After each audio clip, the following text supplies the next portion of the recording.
আপনার 11 তারিখে আপনি কেন এই ইসলামিক কিছু নামের দল নিয়ে জামাতে ইসলাম 11 তারিখে কেন আপনি ঢাকায় মিটিং ডেকেছেন, যেখানে আপনার 3 মাসেরও কম আছে নির্বাচনের?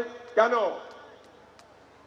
এটির একটি মাত্র কারণ হলো আওয়ামী লীগের সঙ্গে আতাত। শেখ হাসিনার বিচারের দিন ধার্য হবে 13ই নভেম্বর, আর 11 তারিখে আপনি ডাকছেন মিটিং। এটা হয়? এটা মানেন আপনারা?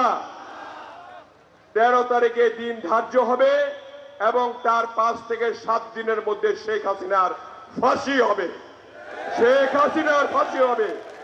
এই বাংলাদেশে যত হত্যা, গুম, অত্যাচার করেছে তার বিচার একমাত্র ফাঁসিতে ঝুলন্ত করে মৃত্যুদণ্ড দেওয়া, এবং সেটাই হবে।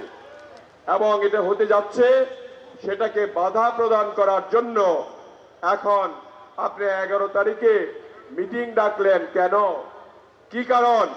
96 একসঙ্গে আঘাত করেছিলেন জন্য, নাকি এই দেশের গণতন্ত্রকে নস্যাৎ করতে চান?